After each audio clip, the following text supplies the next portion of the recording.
What's going on, faithfuls? The Nothing But Niners crew is back with our very first special edition of what we are going to call Behind Enemy Lines. My man Nick is here. What's going on, Nick? What's going on, Mike? What's going on? Hey, man. Sunday, game day, man. Super pumped. Take this Cam Newton and Luke Kuechly and everybody else out. You know, Christian McCaffrey thinks he's going to run all over us, but I don't think it's going to happen. So. Hey, we got to handle business today, man. Game day is upon us, man. We're going to give you guys a morning preview. And Behind Enemy Lines is going to be our special segment where we feature a fan of the opposing team. So today I'm going to introduce you guys to a friend, a cousin, and an enemy, all in one. His name is Kenan. What's going on, Kenan? How you doing, man? Thanks for joining. Good. Thanks for having me. No problem, man. Tell the people about yourself. Tell them who you are, where you're from, and why you like this Panthers team. I'm Kenan, like you just said. I'm from Jersey originally, but our family is from Carolina. Even this guy, too. He's actually a Panthers fan at heart. He knows it. He's just doing this Niners thing as a fad. That's my love for the Panthers, though. From Carolina, love my squad. Yeah, we actually went to the game last year together. We'll be together. Yeah, I was gonna say we've been to a couple of games together out there in Carolina. Last few times they played each other. The only one we didn't go to was a playoff game, I think. Playoff game, yeah. Which is the one we should have went to. That's the one that my team won. I was about to say the other ones we've been to, we won. So. Maybe I'll stop going to the Panthers games and it'll bring us some more luck. But listen, man, before we start, again, this is the special Behind Enemy Line segment. So we're going to break down the team. We're going to talk about the strengths, the weaknesses. And then at the very end, what we're going to do is talk about how the opposing team, so he's going to have to tell us how the 49ers can beat the Panthers. And then I have to turn it around and do the same thing and try to say how they could impossibly beat us. But before I do that, before we get started, it is Sunday. It is game day. I want to say happy birthday to my wife, Melissa. I love you. Happy birthday. I hope you have a really good day. I won't be doing this all day, I promise. Happy birthday, cousin. Love you too. All right. Happy birthday, Melissa. There you go. All right. Now that the formalities are out of the way, let's go ahead and jump into this. So the first thing I want to talk about, let's get back to your Panthers, because everyone who's been watching us, they already know how we feel about the 49ers. How do you feel about your team, the offseason, the new direction, if there is any? You worried about the health of your quarterback? How you liking Christian McCaffrey or Curtis Sampson? Like, talk to us, man. Got a lot going on. First, I'm pumped that football is back. Yes. Couldn't be more excited. This guy knows we talk all the time. It's football talk constantly. The Panthers offseason overall, happy with the free agents we went out. Just the fact that we addressed the needs, that's something we don't always do, or we do it with Band-Aid pickups. So I actually went out, got higher end free agents this year, regardless of what you think of the Matt Khalils and Julius Peppers of the world. We got people. Like, Panthers fans are excited. I guarantee you, we're all excited about it.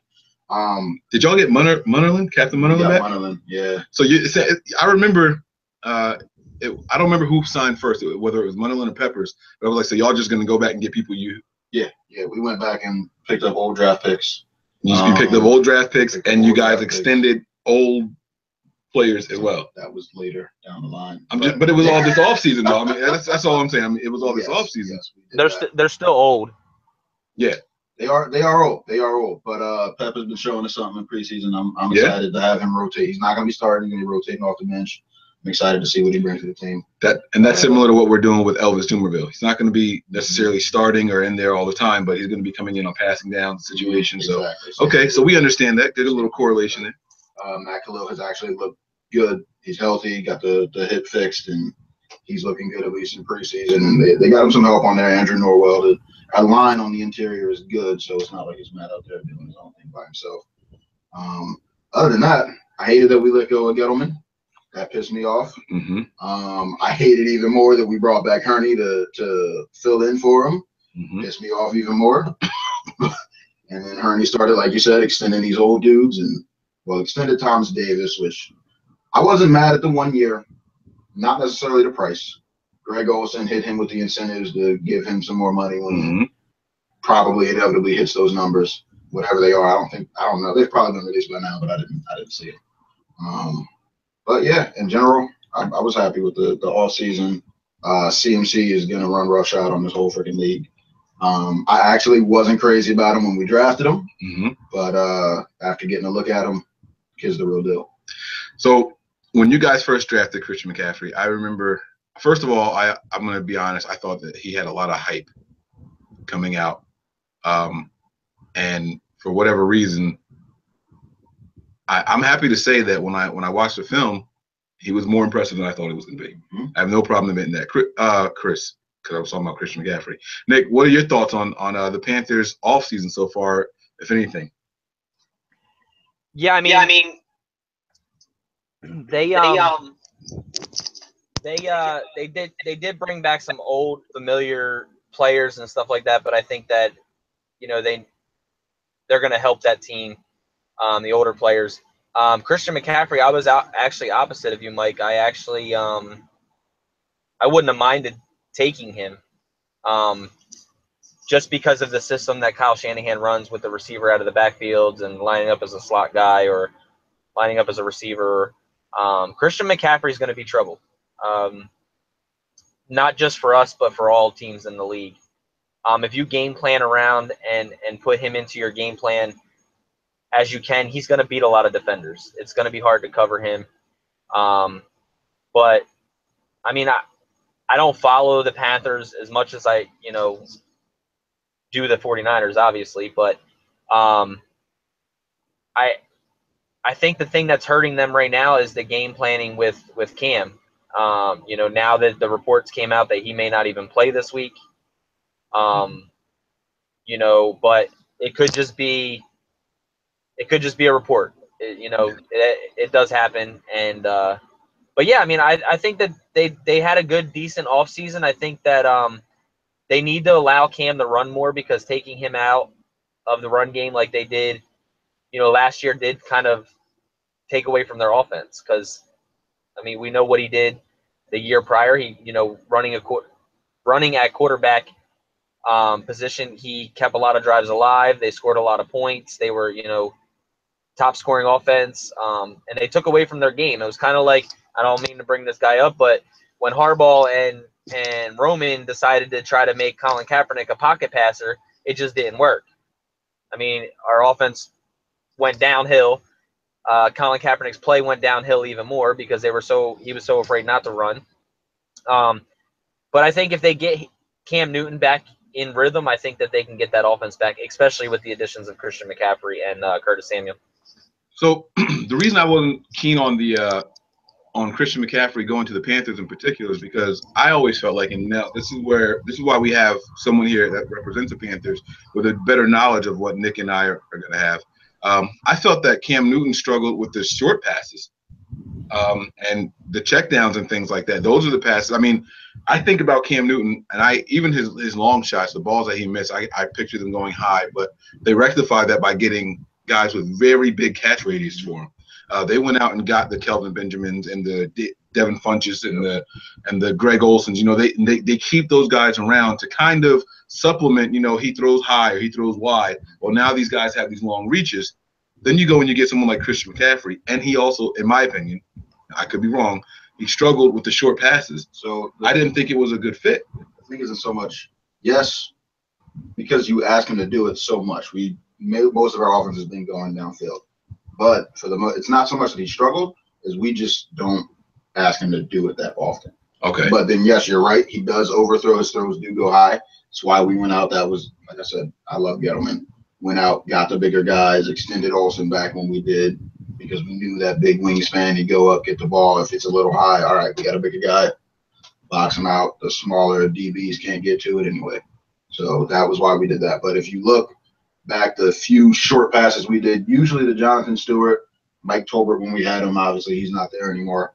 They ran it pretty successfully. It just wasn't often at all. Right. Wasn't often at all. So you think this is going to be something that Cam can be successful with Christian McCaffrey coming out the backfield, absolutely, going out wide? Christian McCaffrey, Curtis Samuel. Mm-hmm. You said Curtis Martin. Samuel. Curtis Martin. I was about to say Mick Samuel.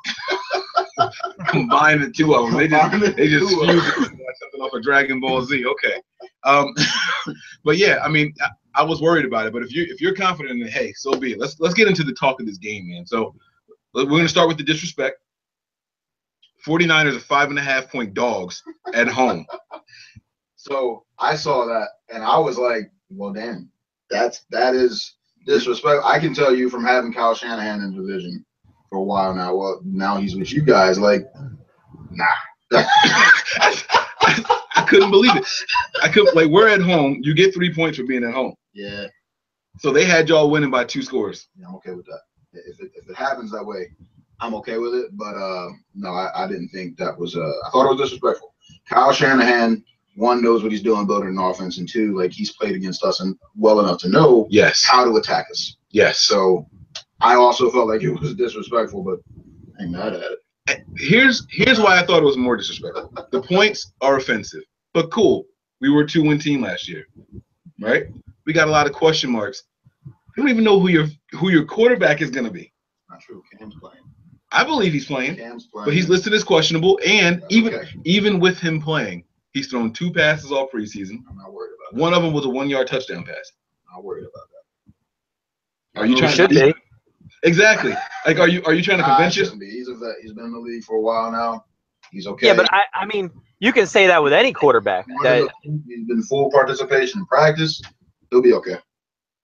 He'll be okay. I'm just saying that for a guy to be so rusty, coming off of surgery, and still 5.5-point favorites on the road, traveling west. Hey, that's what happens when you play the best QB in the league. No, definitely not. Look, we're 5.5-point underdogs, but we're not going to be under. We're going to be dogs, though. Our defensive line is going to tear up your offensive line. We'll see. Yeah, and that's going to take us to our next section. We're going to talk about the matchups, but before the matchups, I want to talk about. We're going to break down each team's offense. All right, so I'm going to throw this to Nick. Nick, I want you to talk about what you think the strength of our offense is going to be in this game, and then we're going to talk about the Panthers' strength on offense, whether it be passing, rushing, or whatever. So we're gonna do offense and defense. We're going to do strengths and weaknesses, and then we're going to talk about how these two teams match up with each other. So, Nick, why don't you go ahead and kick us off with the offensive strengths for the 49ers? I think our strengths in this game are going to be our speed of our receivers. But I also think Juszczyk is going to have a huge game, whether he lines up a tight end, receiver, or out of the backfield. I think the running back screen game or passing game is going to be a even with Kuechly there, because I mean Kuechly's a great coverage linebacker. I mean, he's one of the best linebackers in the league. I will give him that. But I think that the way that Kyle Shanahan game plans, I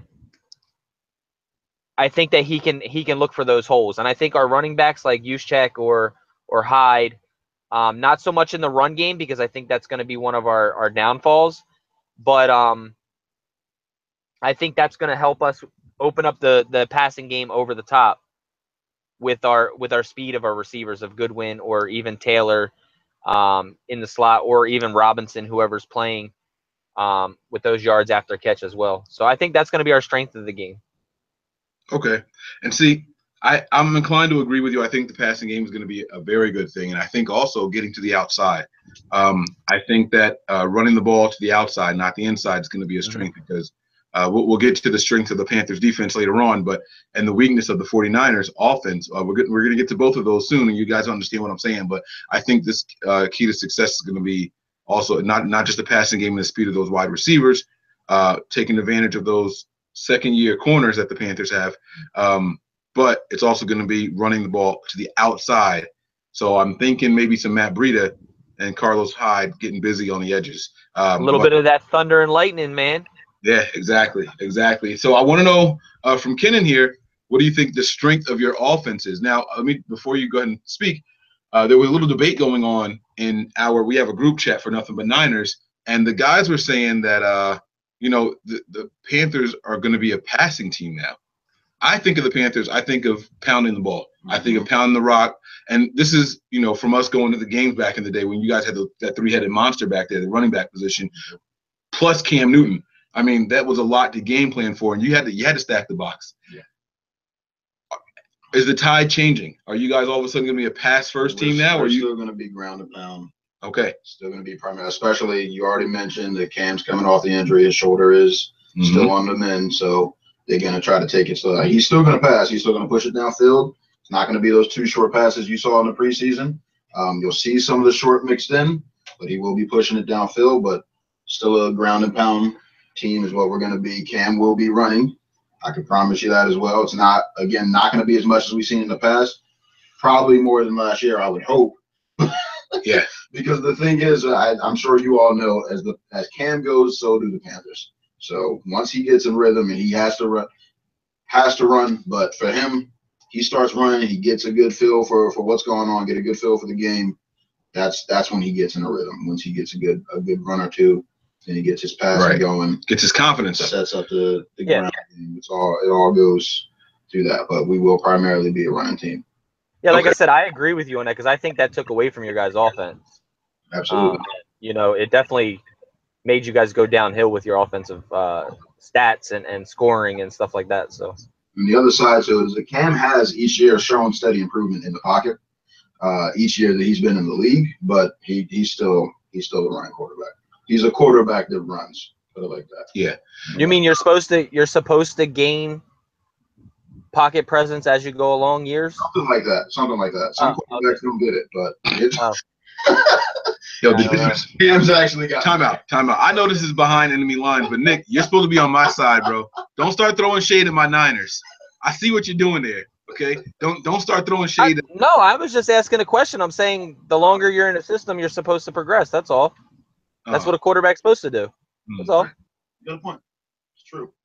I don't need it from both sides. That's all I'm saying. All right, that's all I'm saying. Now I will say this though. I heard an interview with Ron Rivera. I believe it was on Sirius Satellite, and he was talking about following your 3rd preseason game. That long opening drive you guys had where Cam only threw the ball twice. Yeah. He was so excited about you guys running the ball effectively again. Yeah, because last year, I don't remember what it got to. We were on a streak of like 30-some straight games with 100 rushing yards, and then that got shut down last year. And even the whole fan base, the coaching staff, everybody was like, well, that one game was just an outlier. We're going to get back to it. No. We I don't remember how many more we had with 100-plus rushing yards, but the streak was definitely broken, and it might not even be alive right now. I'm not sure. But, yeah, we look like the ground game is going all the way down to Cameron Artis-Payne, the 4th-string running back, like who we kept this year on the roster. So when we drafted CMC, I thought for sure he was going to get cut, but he balled out in the preseason, so ground game looks to be clicking on all cylinders. All right, so now let's flip the script. I'm going to throw it right back to you. What I want to talk about now is the weakness of the Carolina Panthers on offense. What you think you guys are going to struggle with the most? And again, this isn't just which plays, but whether it be a position group, your offensive line. Is it going to be, your running backs? Is it going to be your wide receivers? So you let me know what you think the weakness of your team is going to be. Or is it going to flat out be Cam Newton because you don't know which Cam Newton you're going to get? So I'm actually not worried about Cam. I think I've already made that clear. To me, there's 2 in particular with our team. It's the offensive line, specifically the tackles. Like I said, I put our 3 interior guys, I'll put them up against any in the league. Like I think they're one of the best groups in the league. But the tackles are going to be the big question marks. That's where we're going to be vulnerable on the line. And, being able to generate that pressure on Cam and the tackles. Wow. That's one of our strongest points on our defensive line. The ends, the tackles. The ends. Yeah, we'll get to that. We're gonna get to the strengths of our defense. Because it's gonna come 360. It's gonna work both ways for both teams. So. And then the other thing is wide receivers need to step up. Greg Olsen can't be the only one catching passes. Benji looks great right now. He looks like the way he looked in his 2nd preseason before he tore his ACL. And I hope that's the Benji we get in the regular season.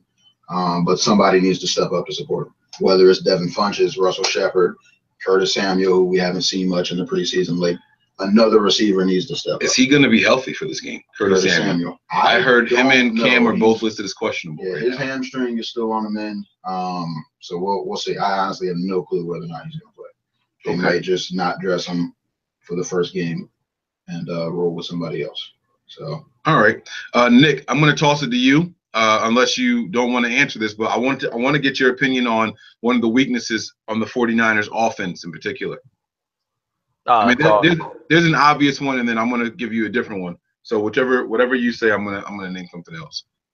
Yeah, I think it's definitely our interior line. Is Interior probably line. the interior lineman. Not so much the center, but the two guard positions are definitely the weakest position right now that we have. I mean, I have others. You know, I'm still a little worried about our secondary, corners mainly, but you know, and covering a Benjamin or you know, I'm not worried about Olsen as much. I think No, offense. yeah, offense. I'm just saying. So we'll stick with offense, but I'm just saying. Definitely our interior line. That's the only thing I'm worried about. All right. And then, so he's absolutely right. I mean, the guard position is so bad, in fact, that we cut down to 53 and we picked up someone. And we picked up someone right before the 4th preseason game. He made the 53-man roster without taking a snap. He was on the plane landing in San Jose and never took a snap as a 49er and made the 53-man roster just because he was a guard. And so that shows you how bad. He might have shown a lot of promise. He was a first-round pick cut by the Lions. Like in Tomlinson. Yes. Yeah. So it's not like he was blowing doors off the hinges, and the Lions don't have some deep offensive line where they can afford to give up good guys. And so the fact that he was just given a roster spot without taking a snap, without seeing him in practice, lets you know that what Nick said, and the interior linemen are definitely. Now, I will say this: our center's been balling. A lot of people don't want to give this man any credit, and I've said it for years that when healthy, Daniel Kilgore is one of the best centers in the league. He's actually playing like it right now. But between Beatles and Garnett being out, he's on IR for this season. And then our backup is who is it? Is it Magnuson? You got Magnuson as the backup, and Fusco is the other guard. Brandon Fusco. He's a rookie. It's that bad. No, but that's my point. And so those are going to be a problem because when we get to the strength of your defense, we're going to find out why that's going to be a problem. So the other position I want to go with, though, it's not so much a position as it is all of the skill groups, the quarterback, the wide receivers, and running backs having to get on the same page in this new offense. Okay. A lot of people are assuming that, it's Kyle Shanahan. They're going to come out and they're going to click. They had Julio Jones. They had Tevin Coleman. They had Devontae Freeman. Yep. They had Matt Ryan. All of these guys, very smart, very good players. It took them an entire season for that offense to start clicking on all cylinders the way that it was for them. The Falcons offense that we saw last year, that record-setting offense, was not the same as it was the first year in that system with Kyle Shanahan. And so that's what I'm worried about on offense is the cohesion. These guys have to learn to click together. They have to learn to play together, and not just for a couple of downs, not for a couple of drives like we saw against the Vikings in the 3rd preseason game. They got to do this for 60 minutes. They have to learn that when things don't quite start going your way or when they don't finish going your way, you got to stick together. You got to learn to keep the ball rolling. And so that's what I'm going to be very interested to see specifically in this first game. That's something I'm going to say is a concern. Can I backtrack a little bit? One more weakness for the Panthers offense. Yeah, absolutely. Yeah, Mike Shula's play caller. I have no faith in him. I never have. Even the 2015 year, it was great, but it was 2016 to me proved that was just an outlier. And he needs to take advantage of CMC and all the weapons we have. Shula could actually be the one. Is it possible he'll misuse? Absolutely. So there's hope. There is hope. You guys hear that? It's definitely a possibility because I don't have any faith. He should be fired a long time ago. Since you're talking about weaknesses of offense, what do you think of the reports out that Christian McCaffrey has his own section of the playbook? I believe it. I saw that, but I didn't actually read any of the actual stories that focused on it. And I just hope that Shula turns to go to that section of the playbook. Well, here's the thing, man. Because the thing is, we install stuff every year. One of the things I don't know that we've ever seen him do in the regular season since we've had Cam is do 4 or 5 wide receiver set. Never seen 4 or 5 receivers on the field at the same time in the regular season. But I think it was 2, maybe 3 years ago, we were running that constantly in the preseason.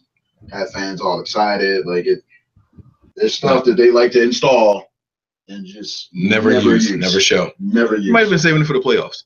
But here's the thing about this Christian McCaffrey having his own playbook and all that stuff. That kind of talk, we did a show a while ago, and right after we picked up Reuben Foster, I said that Navarro Bowman was going to have to learn to get used to not being the man in the linebacker room anymore. The hype around Reuben Foster and people being so excited, and everyone, when I said it, I said, look, he's got to learn to be a leader. He's got to learn to accept it and rise to the challenge. And the guys gave me some hell for it. They said, you don't know what you're talking about. Bowman's great. He's a leader. I'm like, look, all I'm saying is he's going to have to get used to it. He's coming off of these injuries and all that stuff. He's not going to like coming off the field sometimes, so they can put the young guy in there. And everyone, the guys gave me some hell for it. And sure enough, this week, an article came out with Navarro Bowman, not just speculation, he was interviewed, and he was the one saying, I've been disrespected. He's all in his feelings right now. And this is precisely what I was talking about. And the reason I brought that up when we're talking about Christian McCaffrey in this report with him having his own playbook is that there's other players on your offense that are going to have to be like, hold on, this guy hasn't done shit. Yeah. And it's going to be the same way that Navarro Bowman is reacting. Like, it's not a slight on Cam Newton or, Kelvin Benjamin. It's not a slight on, our young Reuben Foster, but these guys still feel disrespected. I make this kind of money. He brought up his salary. I get paid like a top 100 player. Why am I not on the top 100 list? He was really salty, Navarro Bowman. And so my point is that these guys pay attention. They hear these things in the offseason, and they feel like, oh, you guys are passing the torch to these guys. They haven't done a single thing in the NFL yet. And so that's something that when I heard that report, I'm like, wow, like they just flat out admitting it. Like, and the fact of the matter is he hasn't done anything. Christian McCaffrey hasn't done anything that counts as of yet. And I agree And completely. there's one ball to go around. They can't give him the ball as much as they're talking about. The NFL is trying to make it sound like this guy is going to go out wide and get a pass. This guy's going to run the ball up the middle. This guy's going to do this. He's going to do that. No. He can't. So you guys have been a run back by committee for how many years now? Are you telling me that they're stopping that? Forever. Is that over now? The first Super Bowl. Right. That's what I'm saying.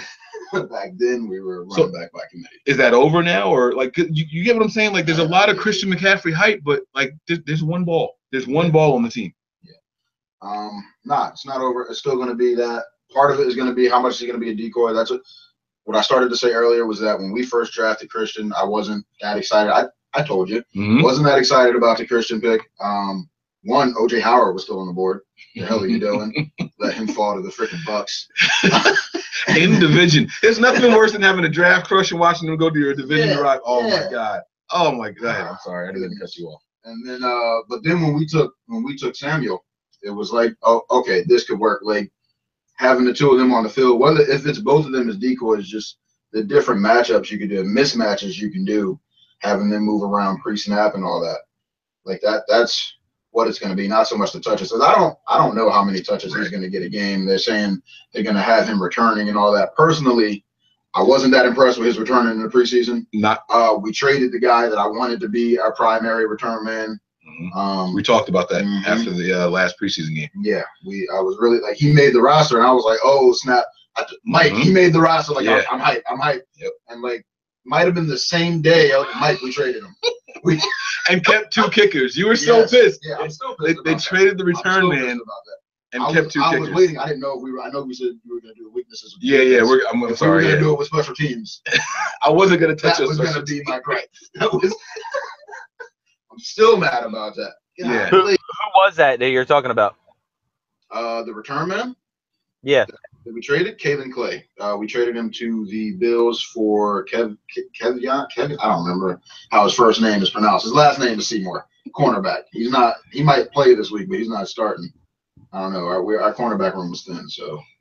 It's funny because you're sitting here. We're all talking about Christian McCaffrey as, basically a cover up and, a blind spot to, a game changer because you're going to have to cover him in certain aspects and stuff like that. I feel that we have that same guy on our team, just not as shifty, and that's Kyle Juszczyk. I think that, maybe he's not as much of a, with his speed or his shiftiness or things like that, but Kyle Juszczyk has great hands. He can catch the football. He lines up anywhere. We're not sure if we're going to see him at tight end. We're not sure if we're going to see him at fullback. We may see him at receiver. Same thing with McCaffrey. So I feel that we have that same type of player, but I'm not going to say that Juszczyk is going to get separation like McCaffrey will. But I still feel like they're the same type of player. Maybe one's an A caliber and one's an A- caliber, as in decoy style. I get you. Yeah, I hear that, and I respect that. I definitely understand where that's coming from. If you got a guy that's going to be a chess piece that you move around the field, absolutely. I honestly think, and no one has said this, and I'm gonna say this because I'm gonna take this opportunity to do it, but I feel like our Christian McCaffrey this year is going to be Matt Breida. A lot of people were worried. This guy, I don't know if you've ever heard of him at all, but his combine. I've heard you mention his name a handful of times, not much though. He didn't go to the combine. He did a private workout at the school. Yeah. And all of his numbers were top 3 for everything. Bench press, 40, vertical, long jump, everything. If he had done this at the combine, he would have blown the doors off of everything. I mean, and the number one concern for him was running up the middle, running in between tackles, right? He excelled in that in this system. They haven't even shown him splitting out wide. They haven't even shown him doing what we thought he could do, and what we were worried about was what the focus was. And he's looked so much so, he's an undrafted rookie who made his way all the way up to number 2 on the depth chart behind Carlos Hyde. Wow. Yeah, and we haven't seen him doing what we all felt his strength was going to be. So I feel like we have a little switchblade also, but we haven't seen it, so no one is talking about that. But Nick, I mean, what about you? What are your thoughts on that? You think that we have a little switchblade in him? I mean, definitely. I definitely agree with you on that. And it was funny because when you were talking about that, it was funny because after the first preseason game, before Breida really got a touch or whatever, it was, oh my God, Joe Williams. Oh my God, Joe Williams. Oh my God, Joe Williams.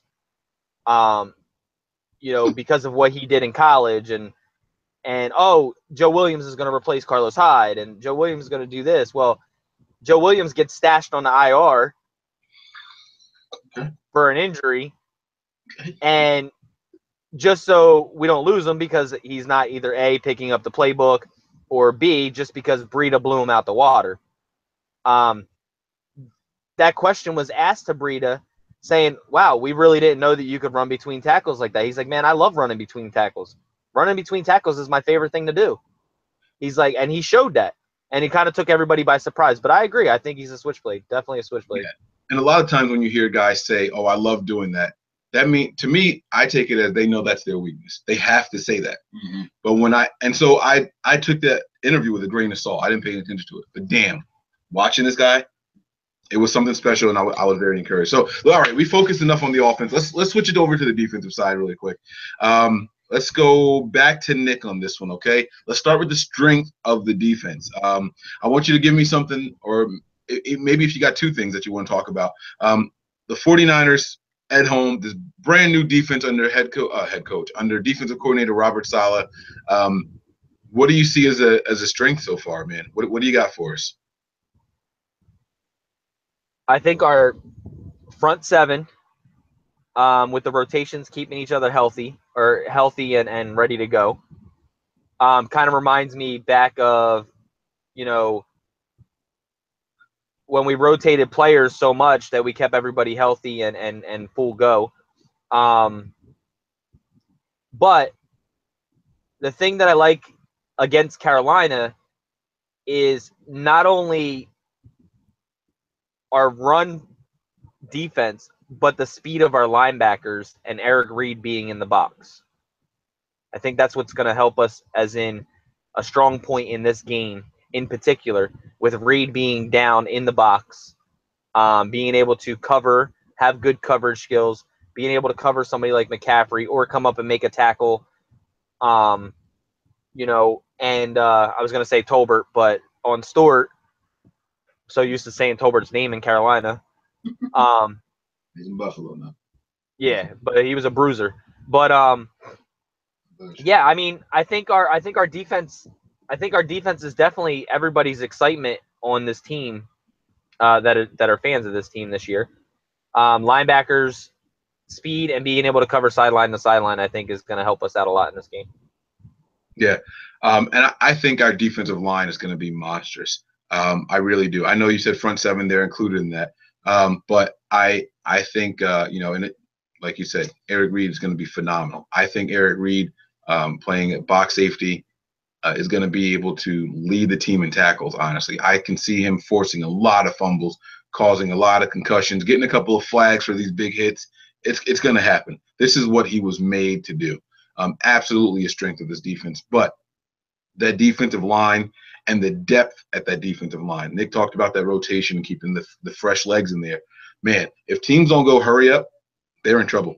That's going to be the only way to counteract what this defensive line is going to be bringing. They're bringing pain from – listen, there's a guy on this defensive line named Tate Carradine. He's penciled in as a starter right now, right? And coming out of college, Tate Carradine was supposed to be a first-round pick, but he tore his ACL. We grabbed him up in the second round. We made him switch positions. We made him put on weight. We made him lose weight. And people were talking about cutting him. He was way down on the depth chart when this new regime came in. I don't even remember Tate Carradine much last year with the 49ers. This guy has worked his way up as being a starter. I remember the name when he was coming up. Yeah. I remember the name. He's worked his way up to being a starter. All right. Now he's starting with first-round picks like Eric Armstead, first-round picks like DeForest Buckner.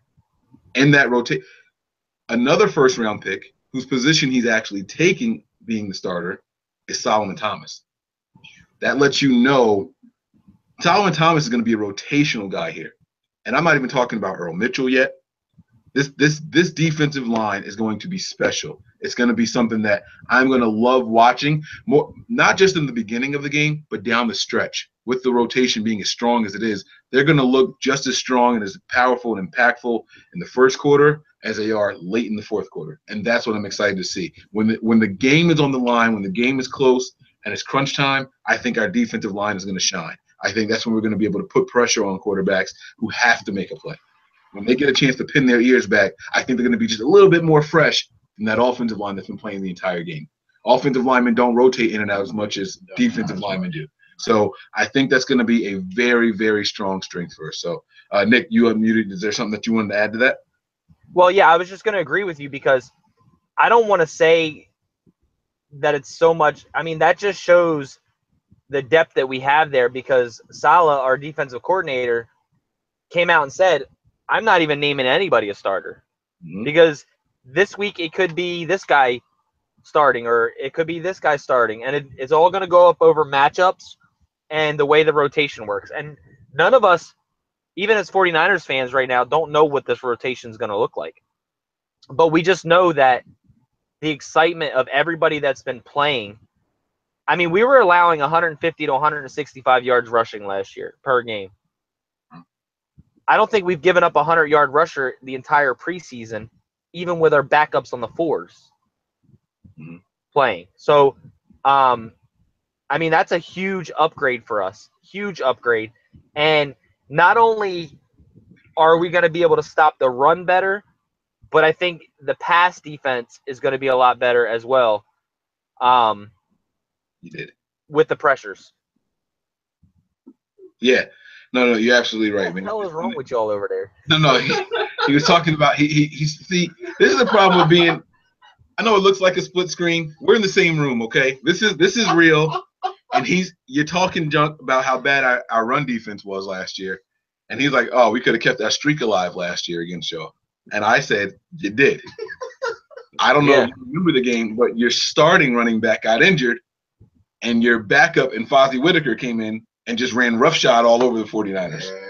His first 4 runs were like 40 yards plus. Yeah.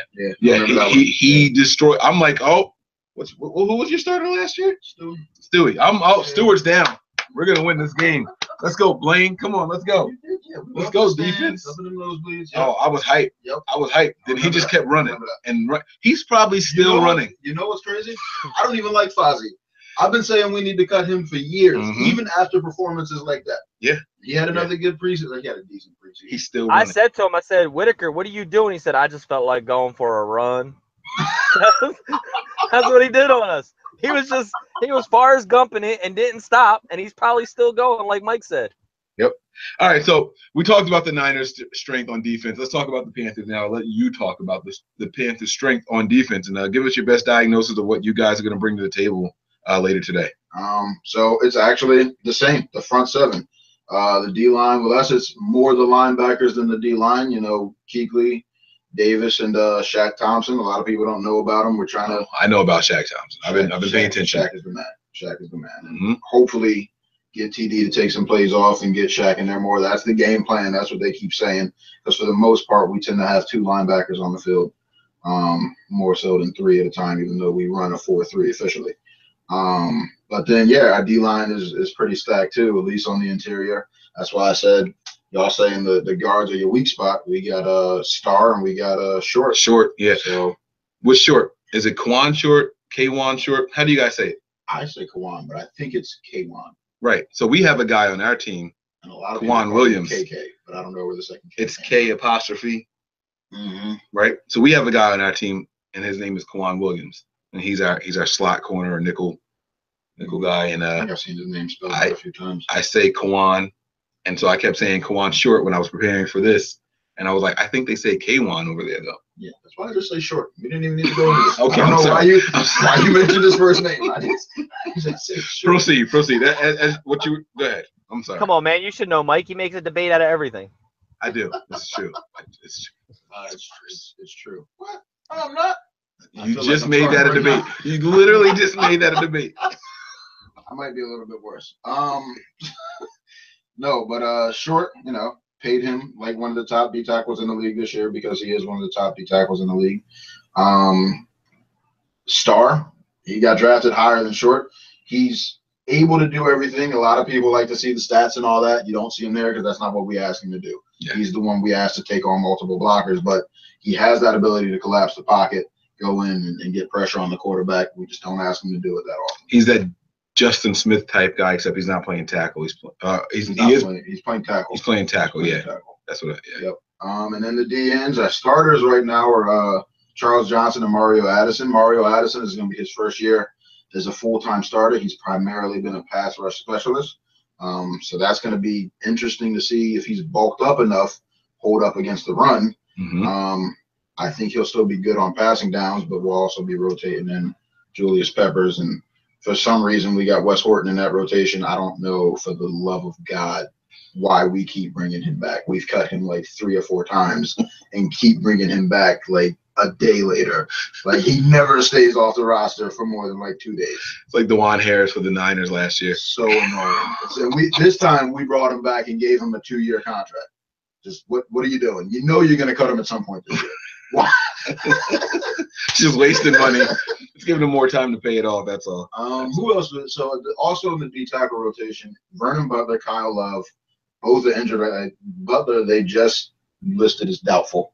Okay. So I doubt that we see him, but he's also got ability. We drafted him in the first round last year, 2016. Sorry, we're definitely in 2017.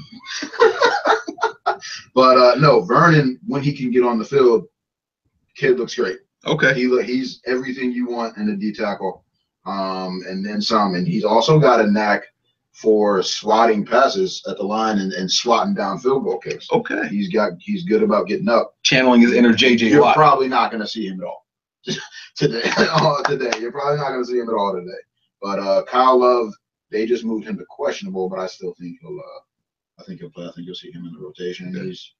He's a guy at this point. He's just a guy. No love for Kyle. I see you wanted to jump in. What was up, Nick? I see you wanted to add something there. Oh, I was just going to ask about Addison. How many sacks did he have last year? Like 6?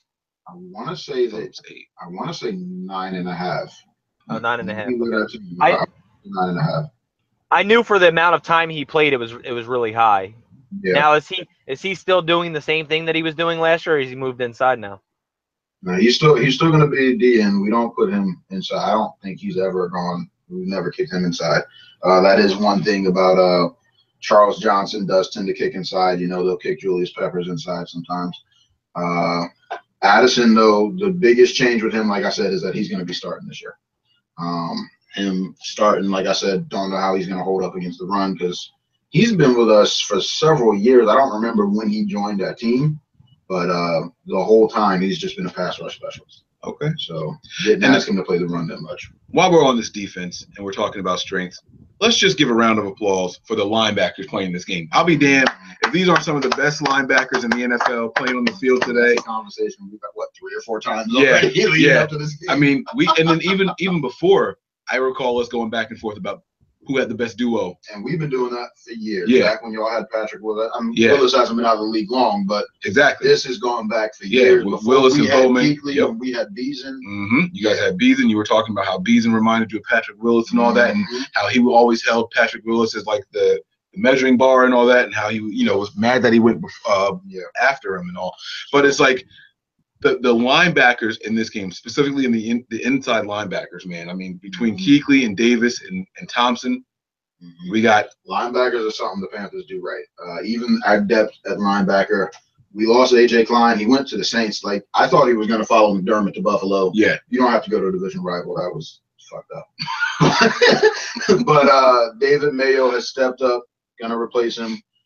The biggest problem with the backup linebackers is they're not as good in coverage as the starter. Well, see, and that's what was going to be the thing for us if our guy didn't get injured. So we have Bowman, we have Foster. Everyone already knows what they expect from those two guys, right? But then who we originally had also was Malcolm Smith before his injury. Yeah. And if you remember, I remember you talking to me in about this him. system, he was a Super Bowl MVP. Going back to the system, not what he did with the Raiders, but back, and so before he tore the pec or whatever it is that his injury was, that he's out for the season now. Still good in the system, but his liability was in pass coverage, and so this was going to be a battle of the interior linebackers that I still can't wait to see it, even with those guys being injured. It's going to be really good, a lot of fun to see. Something both of us, I don't know how much you get into it with your viewers and all that, but we're both big on defense. Like we both love to see. I haven't emphasized it. You haven't? No, I haven't. I haven't told people that I'm more of a defensive guy than an offense. I know. That's sarcasm. I swear to you, it's Really? nothing. You see what I'm wearing? I asked Nick. I mean, Nick knows me more than the viewers do. I don't think I've even told him that I'm a defensive guy. My first jersey was a Bryant Young jersey. I love defense, but I don't dwell on it. Something that we share is we both love defense, defensive play. Yeah. My favorite position is DN, followed by linebackers. So, yeah, I get it. I absolutely get it. So we're going to toss it back to Nick now. We're going to talk about the weaknesses of this defense, and I think it's a glaring one. I think it's very obvious. Go ahead and give it to us, bud. What is the weakness of this 49ers defense right now? Secondary. Without a shadow. I don't know if you're gonna say all of secondary, because I mean, obviously, like I said, I'm big on Eric Reed. He's still considered secondary.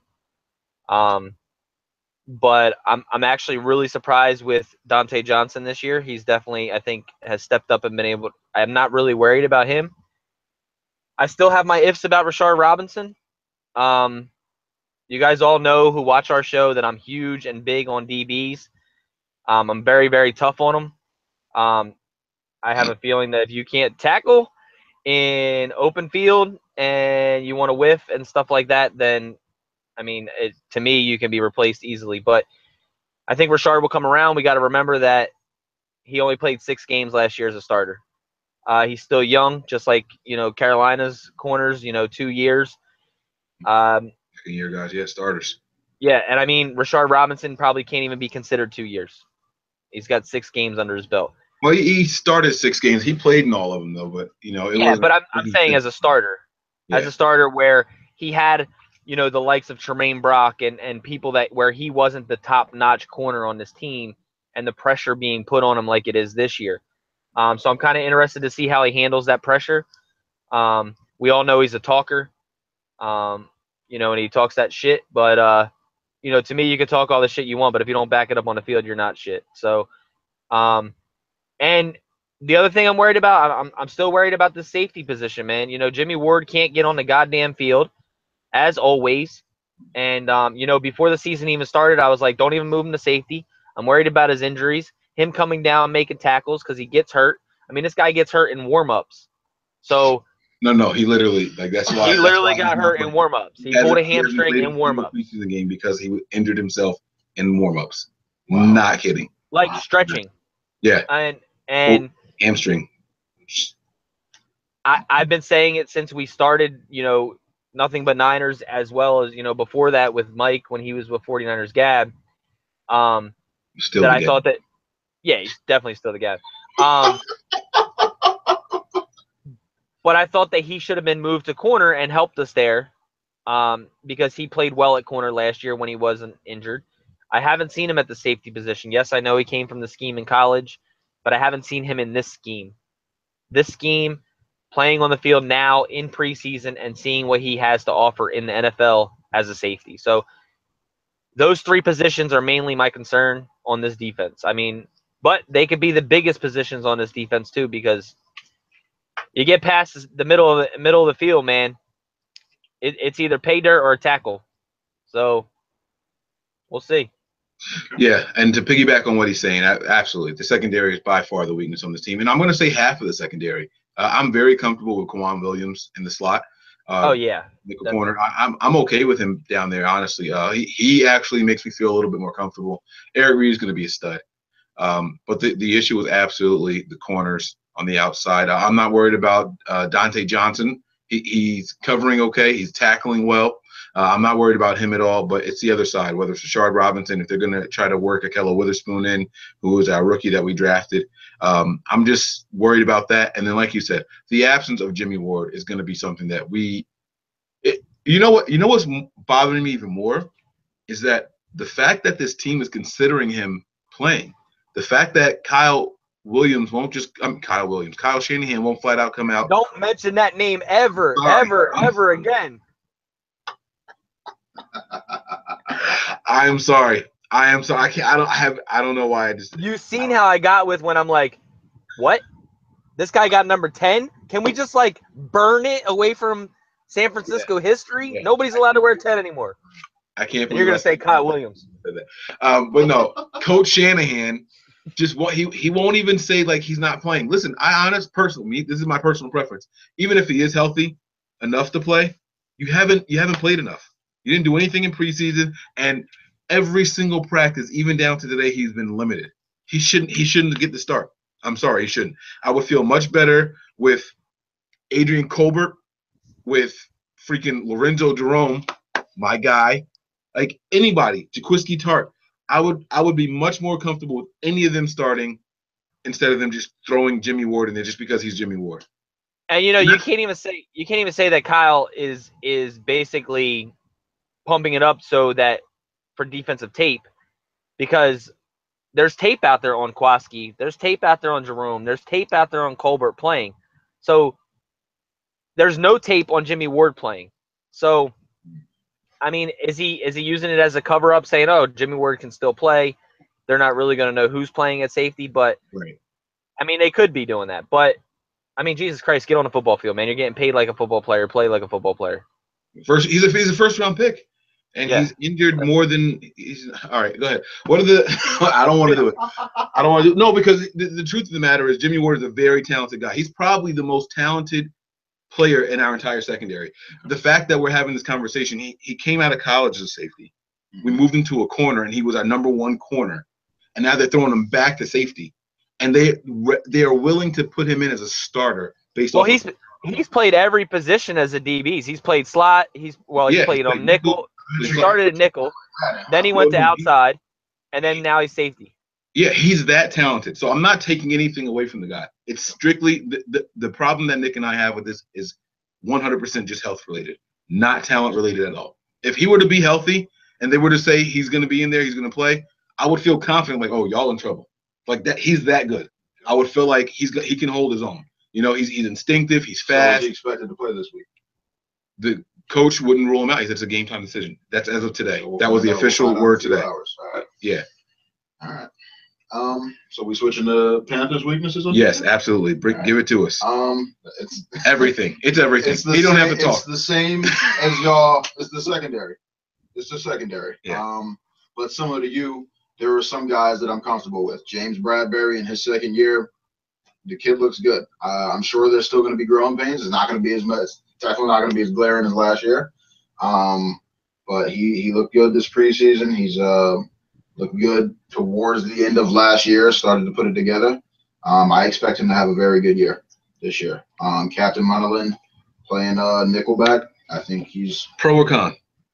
Very curious to see your reaction to that. Are you for Captain Munnerlyn, or you think that's a weakness or no? It's a strength. It's a strength.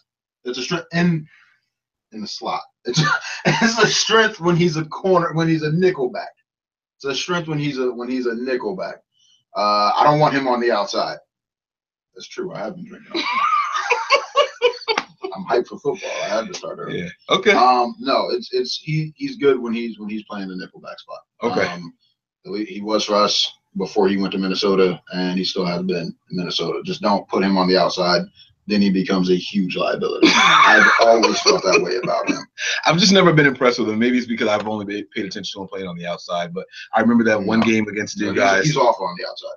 Yeah. He's off. I mean, he's got the confidence. I would make him a safety. He's got the confidence you want out of any cornerback.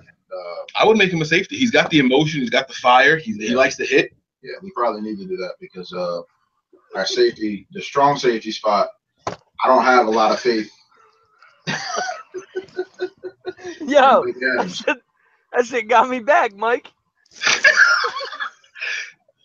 Y'all no, because see, when we first started doing these videos, and I was at the other house before we bought this one, I used to sit outside in the backyard and have the light on, and the bugs would be out there swarming.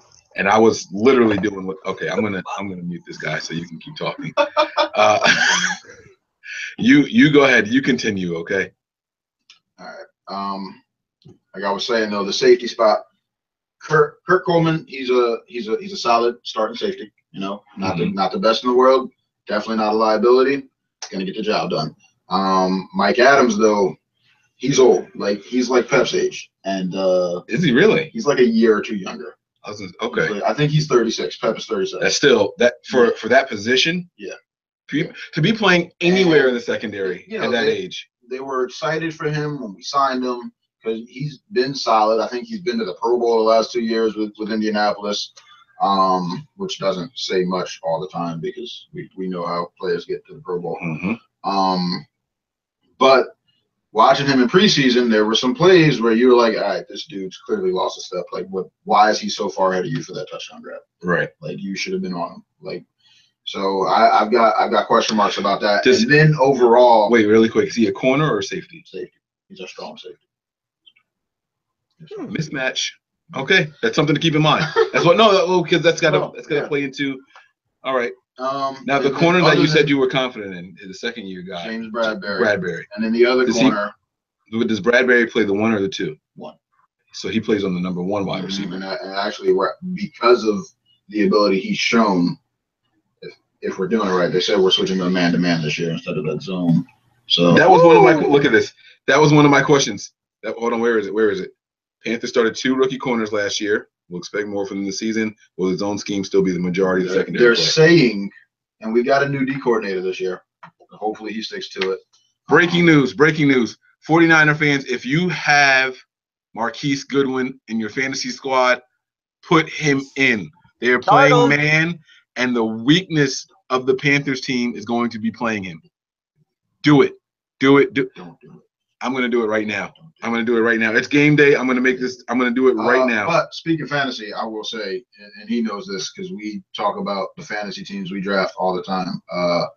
I drafted Carlos Hyde in 3 out of my 4 leagues? Yeah. Something like that. It's at least 2 of them, but I think it's 3 out of the 4. But back to the corners. I have complete confidence in James Bradbury. Darryl Worley, not so much. He's gotten picked on this preseason. He was getting picked on last year. He was a part of that 300-yard debacle to Julio Jones last year. It's about to happen. I mean, do what you want. It's going to happen. Losing lineup. It's going to happen. I don't know if you guys can see that. Marquise Goodwin is going in. I'm going to take out Sterling Shepard and put in Marquise Goodwin. Mm-hmm. And actually, because of the ability he's shown, if we're doing it right, they said we're switching to man-to-man this year instead of that zone. So I'm going to take out Sterling Shepard and put in Marquise Goodwin. So we'll see. And then beyond that, Hot takes. It's the depth. I've got zero faith. If one of our starters go down Anywhere? y'all basically win in the secondary. Like it's y'all have a field day if one of our starters go down, because the drop off. And I'm saying, I'm telling y'all how bad Darryl Worley and Mike Adams are. Right. And then The drop off even is worse. so bad. Like it. I respect that. I don't even want to name names. It's just keep it 100. Yeah. It's just awful. This preseason, have they faced anybody with speed like Goodwin? Have they what? Have they faced anyone like with speed like Goodwin? You have to remember that. If you don't know, Marquise Goodwin was an Olympic runner. Like he's like track star, like real life track star. Like he could have done it if he committed his himself. Unofficial 4.3 time was 4.23. 4.23. We didn't face anybody with speed like that. Only I say in practice the few times Curtis Samuel. The fact that you guys are putting your number, I am doing it in my fantasy league, but the fact that you said that changes a couple of things for me. It does. That was something I didn't know. The way I know how you talk about your team, and with the way you keep emphasizing how bad this number 2 corner is.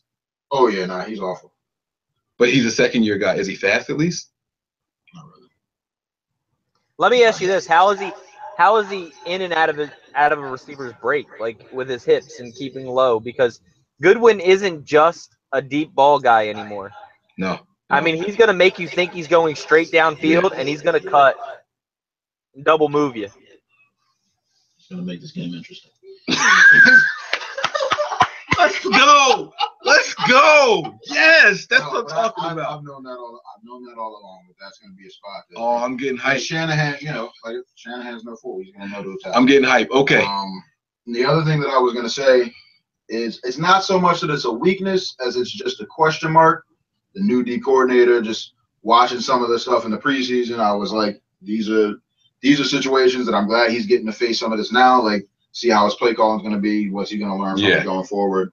So just they say that he's more aggressive than McDermott was, so which I hope is true, especially down the stretch protecting the lead, which that did prove to be the case. Like he's more go get it when it's about protecting the lead as opposed to just playing passive and playing. But you're saying that based off of preseason. Based off preseason, because I don't have anything. I don't have anything else to go on. That's all it is. I hear you. I don't have anything else. It's just not safe to do it based off of preseason because unfortunately these guys have to see what these backups and these depth guys can do in a blitzing situation that are trying to make the team are able to do. So even then you can't even say it. I'm hopeful, but that's also why I said it's not necessarily a weakness so much as it's a question mark. Yeah, what's Steve Wilkes? And I love Steve Wilkes. He was our DB's coach, basically for all of Rivera's tenure until McDermott just got the head coaching gig in Buffalo, and we bumped him up to D coordinator. All right, so let's do this matchup now. We're going to go to the game predictions, and let's first talk about important matchups. Okay, it looks like we're going to be playing a lot of strength versus weaknesses in this game.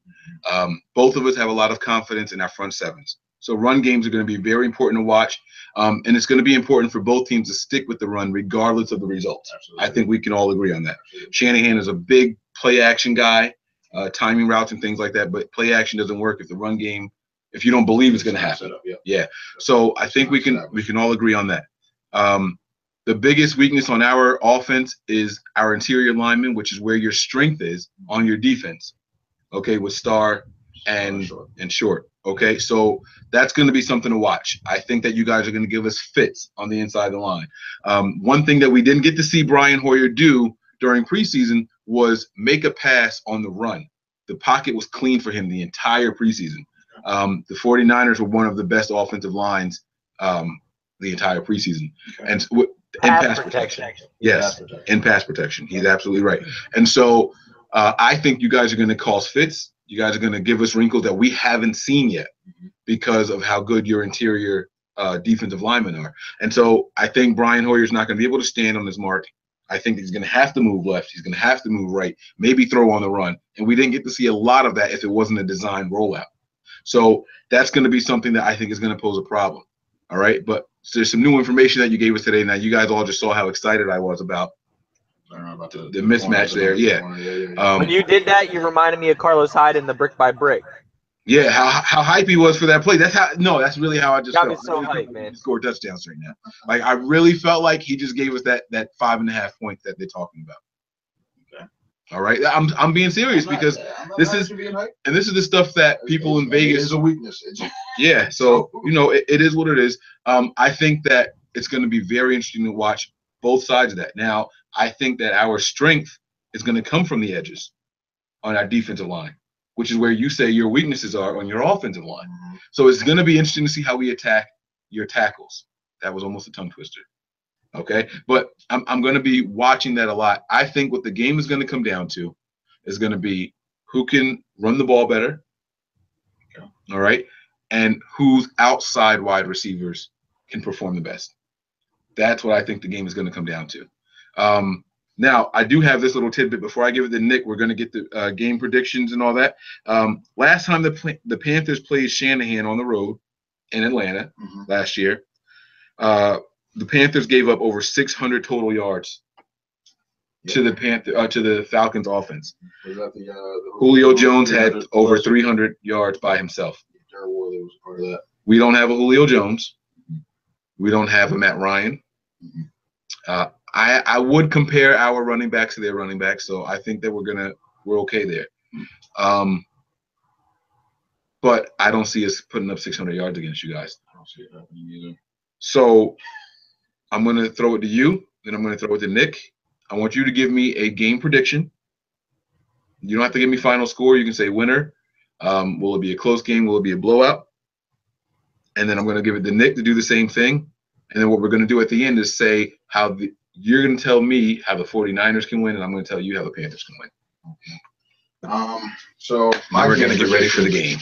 My game prediction, obviously, the winner, Panthers. Like it's easy as me. Even though we're on the road, I even like.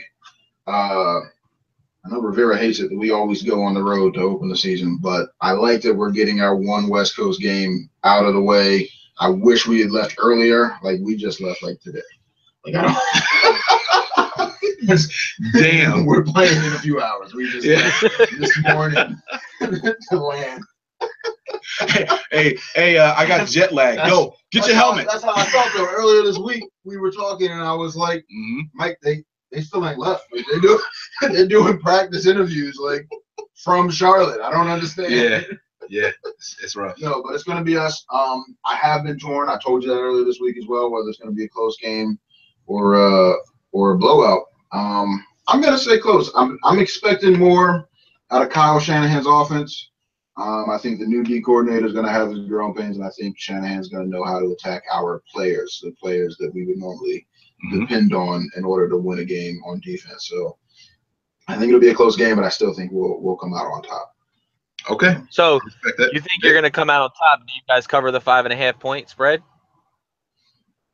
No. You're saying it's close, so field goal type of game. Yeah. Wow. I think it'll be close. And the other thing is, the Panthers traditionally, you saw it all in 2015. Sure, we went 15-1. You played to your competition. That entire season. How close were those games? That entire season, you guys played to the competition. So yeah, even the one we lost against Kyle Shanahan. That's respect. He just said that they're not going to cover the 5.5 points. That's respect. I'll get that. That's cool. I mean, you still said you're all going to win, but we are. It's true. That's a fact. Y'all shouldn't listen to his recommendation to start Goodwin. That's just silly. But do what you want. He's in. Cost your team. He's in. Look, it's not a fact till it's on Facebook. So just so you know. Is that a T-shirt? That should be a T-shirt. Nope, not yet. It should be. Nothing but Niners. It's not a fact till it's on Facebook. That's great. All right, Nick. Break it down, baby. Give us your game prediction here, man. I can't wait to hear what you have to say. I think we are going to pick our own team to win, so I'm more interested in the why than I am the pick. So unless you're going to surprise me and say the Panthers are going to win. No. I've been saying one that's going to help us is we haven't lost a home opener in a while. I think that we do have that. But not that has any reflection on the game. I read that earlier too. He mentioned the streak. You know how I am. Yeah. You of all people, you know how I am when people say stuff about stop streaks. debating with me. It's crazy. It's crazy. He mentioned the streak. You mentioned the streak to me and it's like 5 times. It's crazy. All right, go ahead, Nick. So anyway, I think that Carolina that we're gonna have to adjust to Carolina's interior linemen on our offensive line. I think that, like you said, I do agree that we're gonna have to watch and see how Brian Hoyer can get out of the pocket or move around to be able to make those passes. I had it as a closer game until I hear about their secondary. I think if Garcon is on the one side, I think Goodwin's going to eat this game. I mean, Goodwin is an underrated receiver. I've been sold on Goodwin since we signed him. A lot of people are like, oh, well, he's just a burner. He's just fast. He's just this. This guy has shown us everything that he needs to show us, whether it's handing out ice cream cones for free or watch the videos. Brick by brick. Hashtag brick by brick. It's out there. Yeah. Or doing his double moves. I mean, he was making – I know it's one-on-ones and one like in off-season practices and stuff like that before preseasons. But just to give you a set, I know it's one-on-one and that benefits the defense or the offensive player. But, I mean, he had Aqib Talib spinning circles and could not cover this guy. Well, Aqib Talib is like 7-8 years older than the guy he's going to be going up against today too. So, yeah. No, I'm just saying though. I think Goodwin's going to have a big game, but that also depends on the interior line and how well Hoyer can deliver the ball. If Hoyer can get time to deliver the ball, Hoyer's been getting rid of the ball in less than 0.33 tenths of a second. Been getting the ball out fast. I think that's what's been helping us. I was going to say a field goal, maybe 2, but I think I'm going to go by 10. I'm going to buy a touchdown and a field goal. Wait. Remember I said y'all were cute earlier? He's cute. That's funny. We're gonna win by double digits? I think we're going to win by 10. And I think that is going to depend, like I said, if the secondary is as bad as he thinks it is on that second corner. He likes half of it the way I do. Right. And the same as I like ours, half and half. Yeah. But I think that our pass rushers are going to be better getting to Cam. And I still think if he plays, he's still going to have that injury in his head. He's still going to see that pressure. He hasn't been out there all preseason. I think that's not going to help him. Cam is a great quarterback, don't get me wrong. But when you come in and you start facing pressure like that, if our defensive line can get pressure on your tackles, which we got Eric Armstead, DeForest Buckner, Elvis Dumerville, they're going to eat against that. So I was going to say by a field goal, but I think I'll go up an extra 7. Okay. I love the optimism. All right. So there you have it, guys. Nick is calling it double-digit victory for the 49ers. I mean, hasn't been an upset like that since, 3 days ago, since the Patriots got their asses whooped by the Chiefs. So it can happen. That's why we play the games, you know. A lot of the pundits had the freaking Patriots going 16-0. Yeah, that was stupid from the beginning. Yeah. The first time I saw that. But and then it kept popping up. Mm-hmm. They were favorites in this game, and the Chiefs won by 15 points. Yeah, I loved it. 15 points. So it can happen. This is the NFL. That's why we play the games. I'm gonna the only their season is ending in is 4-0. Tom Brady. That's it. We'll have to see. So I'm going to give the win to the 49ers. Now, let me give you guys some backstory. The Nothing But Niners page, we do a pick section every week of all the games in the NFL. Okay. And I had to we have to submit them by Wednesday. And on Wednesday, I submitted my picks, and I had the 49ers winning. By Wednesday night, because I did that Wednesday morning, I had the Panthers winning. I'll be honest with you guys. I had the Panthers winning. That would have been smart. So, after I had the Panthers winning, the reason I changed my mind is because on Wednesday afternoon, word came out that George Kittle re-injured his hamstring or something like that, and he might not be playing. And that's our rookie tight end. I had him being our secret weapon. And so I was like, oh, I'm really upset about that. I didn't like that. You know, he's still not going to be able to play.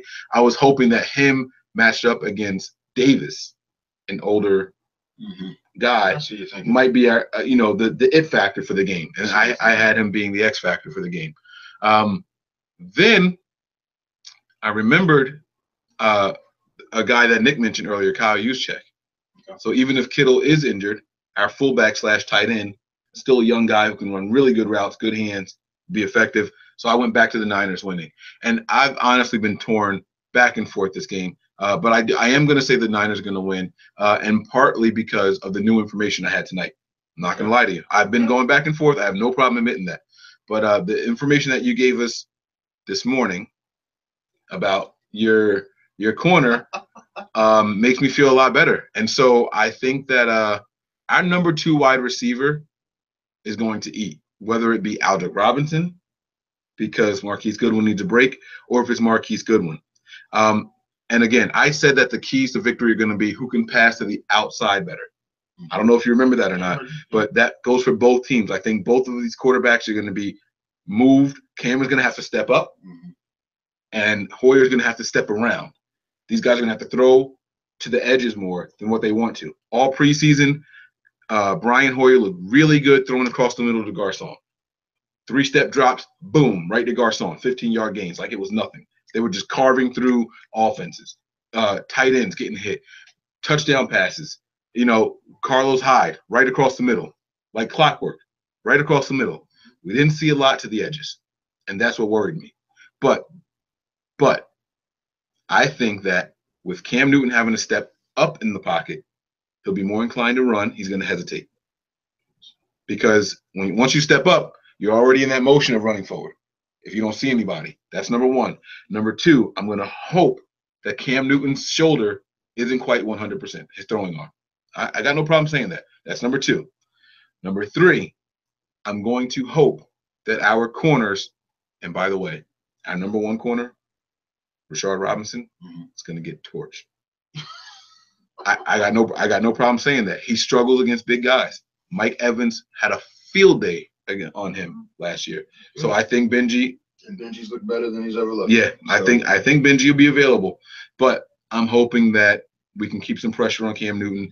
And when it comes down to it, I think us going to the outside, I think the it factor, the game breaker is going to be there, and I think that Marquise Goodwin and Aldrick Robinson playing against your number 2 corner is going to be the difference maker in this team. Plus, I think you guys have the edge in the run game. I think Christian McCaffrey, if given the opportunity, if he can get past the linebacker. So it's going to be if he can get past a linebacker, who can break it more. And I'll give that edge to you guys, but I don't think it's going to happen all game. I think we'll stack the box and take our chances on the edges. Hey, it only needs one time for it to work, right? Yeah. So we'll see. But I'm going to give the win to the Niners. I'm going to say it's going to be a close game. I think the 49ers win this game by 2. Interesting. Less than a field goal. I'm going to give the game to the 49ers. Nick, is there anything else you wanted to add to this before we go ahead and wrap this one up, man? Again, thank you, everybody, for watching our first ever Behind Enemy Lines. We sit next to the enemy, man. Look at close enough to touch him. Close enough to touch him. This is crazy. This is crazy. Well, it's first ever Behind Enemy Lines for a season opener. Like for the start of the season.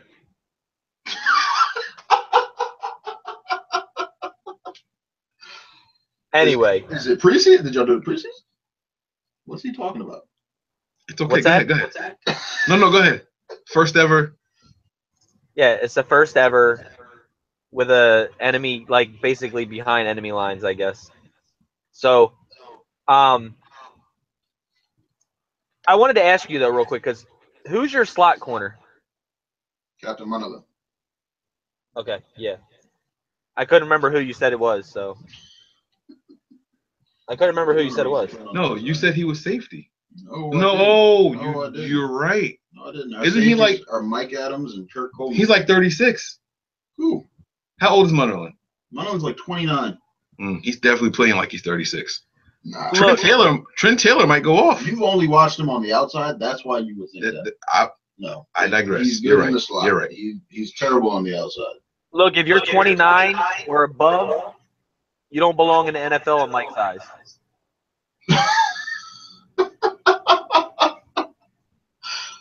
Is it 29 years old in the NFL? Because Stewie's like 30. Is it in my eyes? Is it?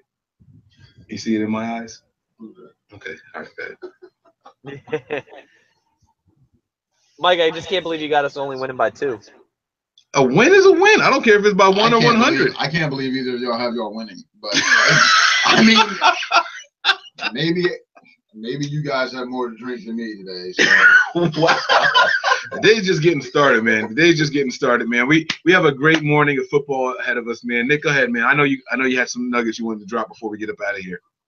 Yeah, no, I just want to thank him for joining us, and definitely a good debate. I think it's going to be a good season. I think us as the Niners, I mean, obviously I'm biased to us winning because it is my team. I'm very faithful, and I do think that there are a lot of things that we can capitalize on with what you said. Like I said, you actually projected me to go higher than what I was expecting before just because of corner play. But I appreciate you coming on the show. I really do hope that you guys have a great season. I know. No, I do. I mean, I hope that Cam Newton gets healthy. It's good for the NFL. Mike, I know you don't care, but yeah, no, I appreciate you joining us, and I can't talk with you guys talking like that. No more split screens. No more sitting next to each other, There's no holding each other's hands over there. Nobody's holding hands. Split screen. Yeah, there it is, right there, right there. So, but no, Key, I really appreciate it, man. Thank you for having me. I enjoyed it. I think it's going to be a good game. I think I already said that. Yeah. In general, like I said, I'm just stoked to have football back. Because I'll be going crazy. God knows I wait for this time of year. I'm a bit of a draft junkie, but football season is where it's at. And I'm just hoping good game, and as always, no freaking injuries. Yeah, see injuries. That's one thing I do hate to see. And on either side. Yeah, no matter who it is, no matter what the team is. I even don't like when I hear about Seattle players getting injured, and you know how much I hate the Seahawks. But injuries is not how I want to beat people. I want to beat them at their best. And I can't stand when I see people cheering for injuries. If you're one of those guys, like, come on, we got to grow up a little bit. Yeah. But yeah, so guys, make sure you give us a follow. We are Nothing But 9ERS on Twitter as well as Snapchat. Make sure you give us a follow. We're gonna have a lot of good stuff coming to you guys for this season. Make sure you give us a follow. Look for us on the Facebook page. Click the like button. Tell your friends about us. That is Nothing But Niners there as well. We have the website nothingbutniners.com. Okay, there you're gonna see a lot of good breakdowns. Right now we have the most recent article up is the deep dive in the wide receivers. We break down every single wide receiver. We are there in depth. You will also see the picks from the team. Every player, every one of us have made some picks. We're going to do this all season long. We're going to keep a running tally to see who wins at the end. You know it'll be me.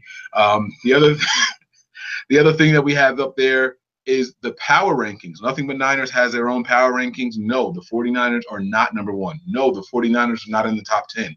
No, the 49ers are not in the top half. But we're not last. You're going to have to check it out to see where we are. Nothingbutniners.com. You're going to have all that stuff there.